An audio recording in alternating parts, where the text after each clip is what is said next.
Hey everyone, well I'm back here with my Husqvarna 262 XP bad deal saw.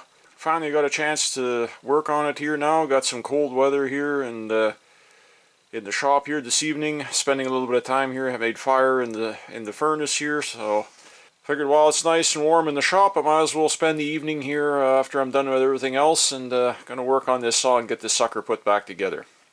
So in the meantime, like I say, I got a good used OEM cylinder to replace that cheap Chinese cylinder kit that was on here, and went ahead and did a little bit of work on it. I'll show you here some of what I did. Went ahead and got a new Meteor piston for it. Can't find an OEM one because they don't make them for them anymore, and nobody seemed to have any old stock anywhere, so went ahead and picked up a Meteor and show you here what I've been working on here. So getting right on it here, as you can see I've been doing some piston modification. Now I got my old piston over here as an example. This is this cheap aftermarket piston here, but I'm just going to use this as a comparison example of what I've all done to my Meteor piston and modified it. Instead of modifying grinding up the cylinder too much, you can modify your pistons a little bit instead and do piston porting, so to speak. Now what I did here, this is the intake side of the piston. As you can see, I took and opened up the bottom skirt here a little bit and get a little more charge in a little sooner. I also went ahead and beveled the edges on the piston, as you can see, compared to standard piston, which would have these square sharp corners. You have to watch when you do this kind of stuff that you're not inadvertently opening a port too soon, because what happens with that, you can end up free porting if you're not careful. But I like to chamfer the corners of my piston a little bit. I did it on both sides, but of course I didn't put a notch on the exhaust side of the piston. I just rounded the corners a little bit. On some saws what I've done is literally cut the skirt of the piston back to this point, but when you do that you have to cut the skirt on both sides when you do it. Here I just took a little raised notch in the middle just to get a little bit of, like I say, the intake charge coming in a little bit sooner. I'll let some of you figure that out. I'm not going to get into the whole explanation of it. Well, just give it a little bit more snap. Now as far as the cylinder, I didn't change anything with the exhaust port. Didn't raise it, lower it.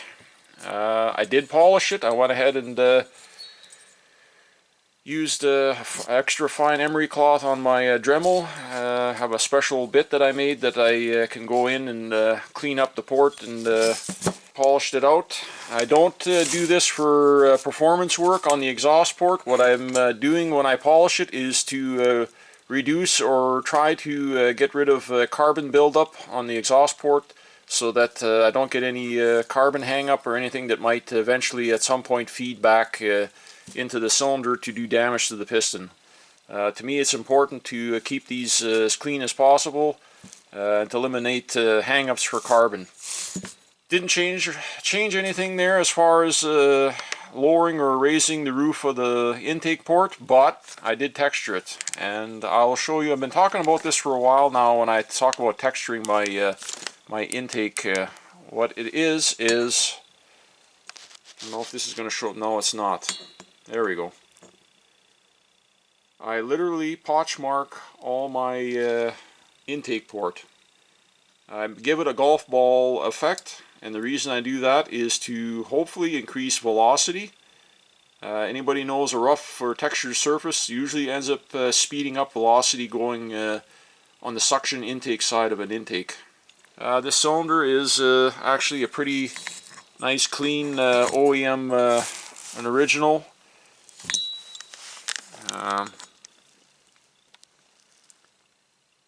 No scuffing or scoring anywheres, but on my transfers here on the side I did do a little bit of modification. What I did was transitioned the lower transfer port and angled it or sloped it down. They had kind of a sharp walled edge and it was kind of jagged. I didn't widen it. They already have a pretty wide transfer port on these saws stock from factory. So all I did was just take out this real sharp edge over here on the bottom lip here and just transition to make it a nice smooth transition from the crankcase. These actually have a pretty wide upper transfer port already. It just has the two on each side, one upper, one lower. These are sort of like an internal windowed, it is a closed port cylinder, a semi-closed port cylinder, I guess, what they call it, a closed port cylinder. So there you go. Nothing really special about anything I'm doing other than modify the piston a bit, do some piston porting. And now I'm going to get at it here, get this all put together, and I'll bring you along here in the stages. I'm going to have the piston installed here on the connecting rod here right away.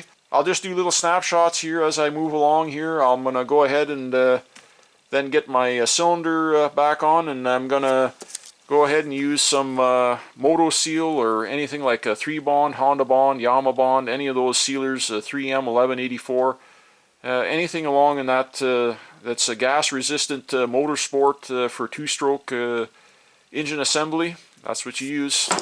No base gasket, just a sealer base gasket delete, piston modification, and just a little tickle on the lower transfer ports, and a little bit of, like I say, polish out on the exhaust port, and a little bit of texturing on the intake port to try and improve velocity and flow. So we'll see how this old 262 is going to run when we get it all back together. But anyways, going to get on with it here.